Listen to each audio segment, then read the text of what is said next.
What is up, guys? Welcome back to the channel. I hope you guys are doing well. So before we get into the chatty part of the video, I wanted to share a little workout that Dave and I did after 20.5. I forgot to put it in the video for 20.5, so I'm gonna put it in now, and just some stuff that I've been, kind of doing recently. So I'm gonna pop that in right now and let you guys watch that first. All right, guys, I'm editing the video right now, and I just wanted to jump on here really quick and ask you guys to please give the video a big thumbs up if you guys do like it. It really does help the channel. It helps the channel grow. It just helps me in general. Also, commenting, just interacting with the channel does really help. So if you guys do like this video and you like my videos, please give this video a thumbs up, and if you want, leave a comment down below. But yeah, it would really help me. So if you guys want to help me, please just leave a little thumbs up. It really helps. So yes, let's get on to the little workout portion of this video. All right, so we are moving on into the workout that we did post 20.5. So we are feeling a little energized still. We still felt like we had some energy in the tank, but we were still kind of tired. Our upper was pretty tired, and I would say our legs were just, a little shaky, but it wasn't too bad. So the first thing we did was every 3 minutes for 15 minutes. Kept it kind of easy, kind of casual. We did 5 bench press and 5 strict handstand push-ups, and I scaled the handstand push-ups with a pad underneath my head because I don't have my strict handstand push-ups. And then for bench press, kept it around 85 pounds, pretty light. Same with David, he kept it pretty light. And we just kind of went from there, just got some movement in. That's pretty much what it was. We kept it easy. And then after that, we moved into kind of another interesting random little workout. We were just not into doing a full whole Metcon full out. We just wanted to keep things pretty casual, nothing too bad. So what we did is we did kind of a Tabata, well, kind of a Tabata. It was a minute and then rest 15 seconds and then back on a minute. So that we did that for 10 rounds. And what we did is we held a handstand pose. So one person held the handstand pose, one person held a D ball. I believe the D ball was 80 pounds. So we would switch every round. So one person would have the handstand, one person would hold the D ball. And man, that D ball was heavy. Your girl was just having a hard time, really. Same with the handstands. I was doing it with my back to the wall at first, and then I ended up moving it to my chest to the wall just to try and, work different muscles, because I was just not into it. I was having a hard time. My arms were pretty tired from all those wall balls. And then after that, I worked on some ring muscle up technique. I just have been practicing going from the floor and just bringing myself up on the rings. Nothing too special, just getting the movement in, practicing that movement a little bit. And with that, I also paired it with some ring dips in between. So I just put a band on, and I gotta strengthen my ring dips. I also want to strengthen just holding myself on the rings better. There's a lot that I want to work on with the rings just because they're very interesting to work on, but this was towards the end and I was really not feeling it. So I will be sharing some stuff in the future of just working on some stuff with the rings and everything like that to get the steps to get better in my ring muscle ups. So that was the workout. It was a quick little one, nothing too crazy, but we got some exercise in after 20.5 just because we felt like we needed to move a little bit more. So that's what we did. So let's get on with the rest of the video. Welcome back to the floor. So obviously the open is all done. It was a long 5 weeks. It gets mentally exhausting towards the end.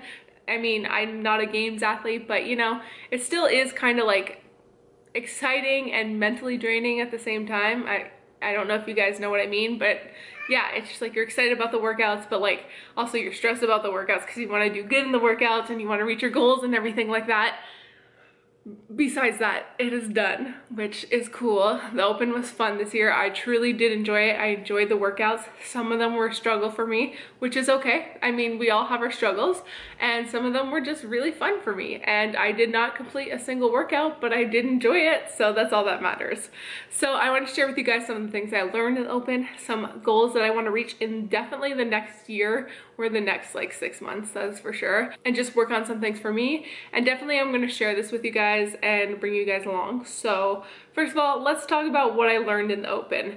So first off, I definitely learned that the leaderboard isn't everything. It changes so much, and it doesn't place value on you.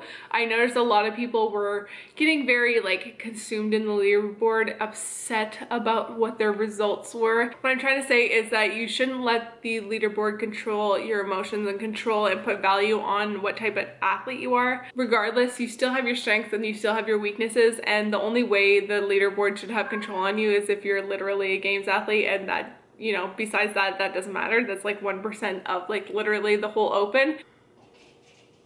My cat is running around like a psycho. Hey, what are you doing? So that's just something I really wanted to talk about first, because a lot of us put a lot of emotion behind where we end up in the leaderboard, which I mean, really, like, does 30,000 place or 35,000 place or 20,000 place really make a difference? It just really is a way to navigate where we are, see where we're doing, how we're doing kind of thing, how we can challenge ourselves.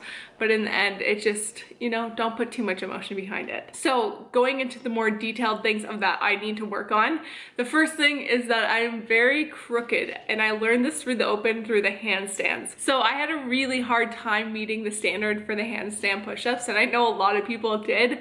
And when it came to the handstand push-ups, I found out that I was very crooked. My hand placement was crooked. This is my normal hand place in the handstand push-ups. And my coach was like, dude, your hands are super crooked and this is making you go down even lower. So I mean, the standard wasn't in my favor already, and then having a crooked handstand push-up made me even lower, so that I was barely getting over the line. So I've definitely learned that I'm very crooked, and I've also learned recently that I am very crooked in a lot of things. So if you guys don't know, I actually got injured, I think 6 months ago maybe now, and I was very crooked. I like was very off center. I had a herniated disc, so I was very crooked, and I had to rehab myself back to make myself straight, and it has really shown up in a lot of my weightlifting and exercise and things that I do. I've really noticed it quite a bit.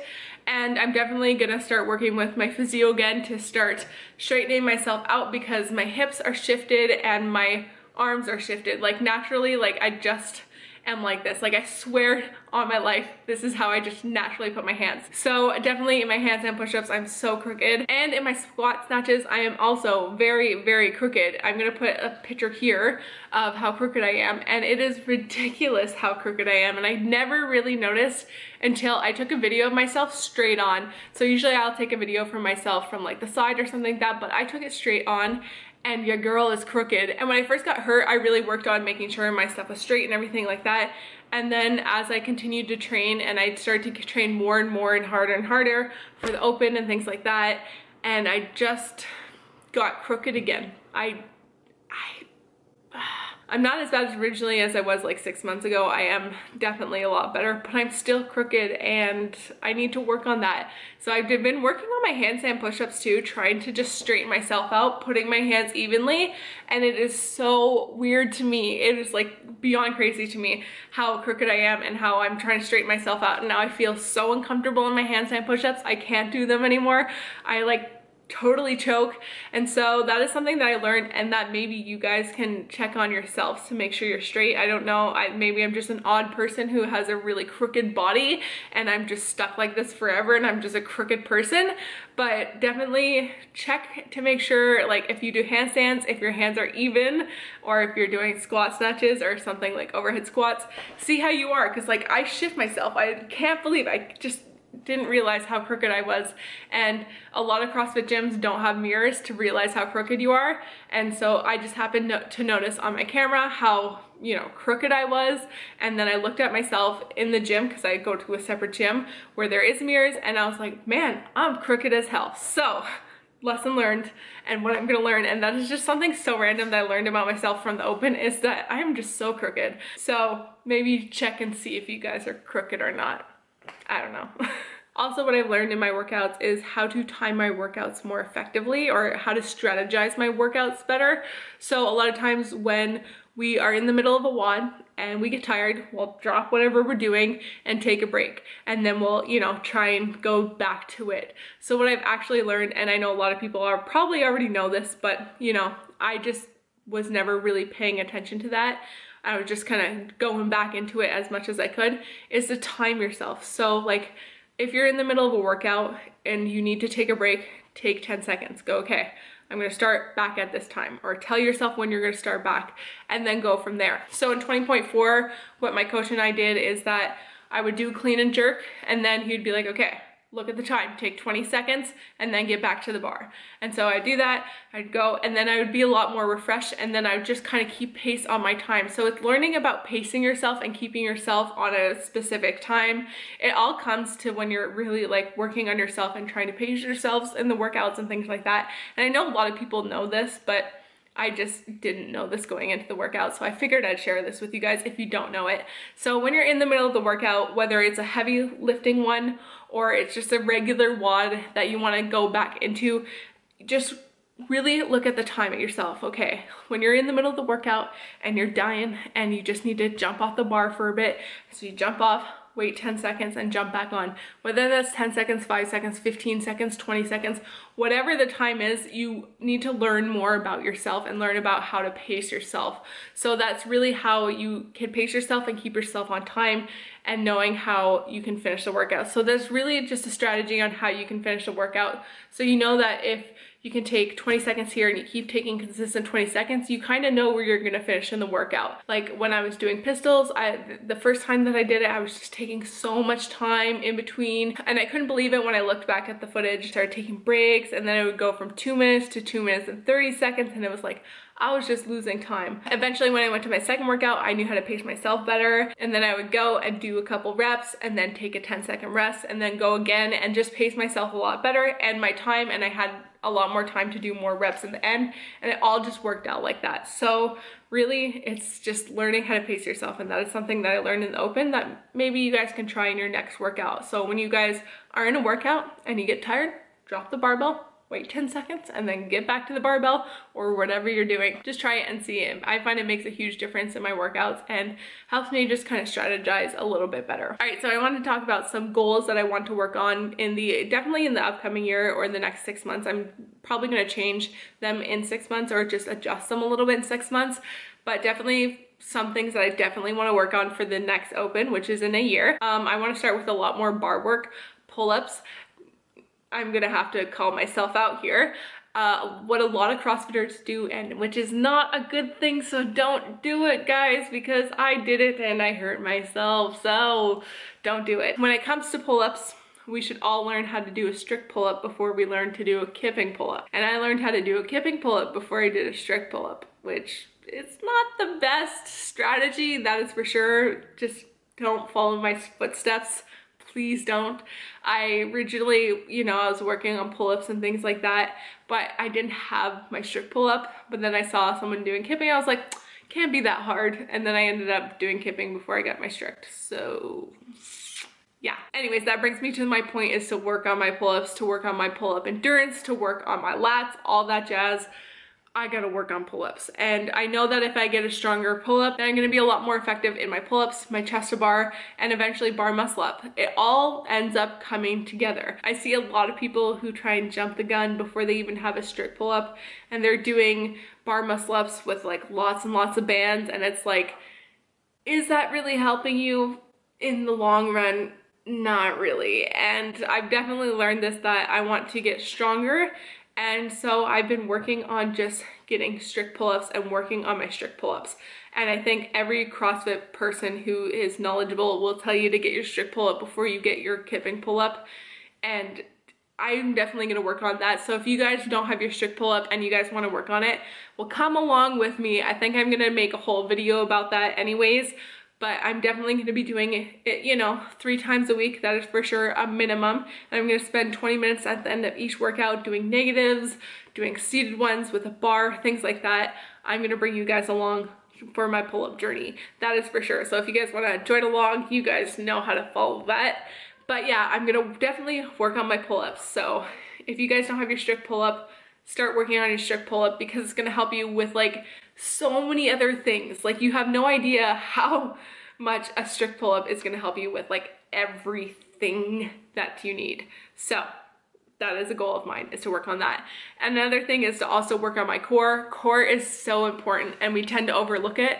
I don't like working out abs. I think working out abs is like my least favorite thing to do in working out. Like I don't know, I don't like the feeling of working out abs. It makes me really uncomfortable. Like usually I don't mind the burn of legs. I don't mind the burn of arms. But when it comes to the burn of abs, I'm just like, nope. I hate it so much. So I definitely need to work on my core, but definitely those are some things that I really want to focus on. So I know I've been chatting for a really long time and I'm sorry, but I like to talk apparently. So I want you guys to share some of your goals that you guys have down below. Let me know what you guys want to work on in the next year and things that you want to improve.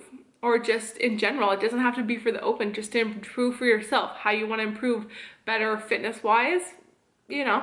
You want to get a better squat, a better deadlift, whatever, let me know down below. I know not everyone's into CrossFit, but let me know if you guys have goals for the next year to work on. I want to hear them. I want you guys to share them. And yes, I'm going to end off the video here. I hope you guys enjoyed it. If you did, give it a big thumbs up. Guys, it really helps the channel like so much if you guys just leave a little thumbs up. It really, really helps. And if you're not already subscribed, to the subscribe button down below. You guys know where it is. And I will see you guys in the next video. Bye! Summer days burn me out, love just brings me down. Cold inside like winter leaves that slowly leave the ground. Hey, you come back, I wanna give you a chance. Love me like you used to, so we can learn again. The skin is getting